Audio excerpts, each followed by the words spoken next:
दिया जी, साथ नहीं दिया।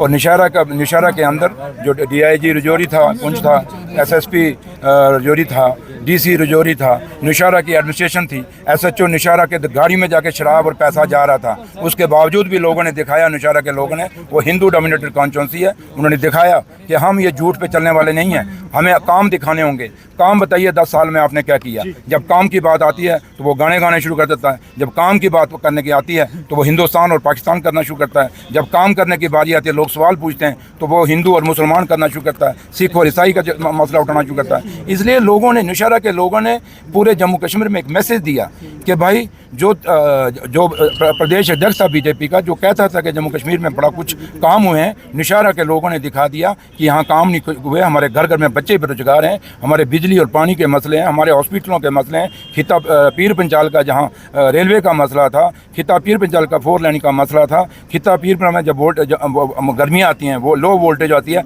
उसके मसले थे। इन मसलों पे उस जो मेरे मुकाबले में कैंडिडेट था उसने बात नहीं की, सिर्फ लोगों को गुमराह करने की बात की और सिर्फ गाने गाने की बात की, इससे सिवाय कुछ नहीं किया। तो आज जब ये इलेक्शन आया, उन्होंने लोगों ने दिखा दिया कि आपने स्टेट को तोड़ा, यूटी बनाया, हम इसको नहीं मानते। लोगों ने ये दिखा दिया कि हमें अगर हिमाचल में स्पेशल स्टेटस है, बिहार के स्पेशल स्टेटस मांग रहे हैं, अगर हिमाचल में हमारे बच्चे नौकरियां नहीं ले सकते, ना ज़मीनें ले सकते, तो जम्मू कश्मीर के अंदर क्यों बाहर के लोग आके हमारे बच्चों का रोजगार छीनेंगे, क्यों हमारे लोगों की ज़मीनें छीनेंगे। इन मुद्दों पर निशारा के लोगों ने वोट डाला और मुझे कामयाब किया, इसलिए उन सबका मैं बहुत बहुत शुक्रिया अदा करता हूँ जिन्होंने मेरा साथ दिया और एक जंग में मुझे जिताया। सीनियर लीडर नेशनल कॉन्फ्रेंस के, उन्होंने कहा कि जम्मू कश्मीर यानी कि कश्मीर के लोगों ने मैच्योरिटी दिखाई, लेकिन वही जम्मू में बीजेपी को समर्थन दिया गया ज़्यादा, जो सीट्स नहीं, वहाँ देखिए, जम्मू में कांग्रेस ने मैक्सिमम सीटें ली और नेशनल कॉन्फ्रेंस को उन्होंने कहा कि इतनी नहीं दी। अगर नेशनल कॉन्फ्रेंस को कांग्रेस सीटें देती, मैं दावे से कहता हूँ कि सुपड़ा साफ कर देना था हमने बीजेपी का। ये क्या कहते हैं, क्योंकि कांग्रेस उनका कैंडिडेट नहीं दे पाई,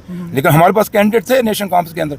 कश्मीर में हमने कैंडिडेट दिए, जीते। और जैसे निशारा की सीट थी, यहाँ भी कांग्रेस मांग रही थी, जबकि यहाँ भी अगर कांग्रेस को मिलती तो यहाँ भी जमात जब्त होनी थी। तो इसलिए ये कांग्रेस के जो फैसले हुए उसके कारण बीजेपी को 29 सीटें मिली हैं। अगर कांग्रेस नेशनल कॉन्फ्रेंस की बात मानती और मेरे लीडर डॉक्टर फारूक और उमर अब्दुल्ला की बात मानते, मैं दावे से कहता हूँ जम्मू के अंदर एक सीट इनको नहीं मिलनी थी, क्योंकि जम्मू का व्यापारी दुखी है, जम्मू के लोग दुखी हैं, टोल प्लाजा से दुखी हैं। वहाँ जम्मू के अंदर आपने देखें सड़कों की क्या हाल है, जो स्मार्ट सिटी बनाई, सारी टाइलों का क्या हाल है, थोड़ी सी बारिश होती है जाम लग जाता है। तो इसलिए लोग वोट डालना चाहते थे, लेकिन लोगों को कैंडिडेट नहीं मिले, जिसके कारण वहाँ नुकसान हुआ। लेकिन ये सवाल आपको कांग्रेस से पूछना चाहिए, क्योंकि मैक्सिमम जाते ये बताइए कहाँ पर देखते हैं आप, कैबिनेट में होंगे आप?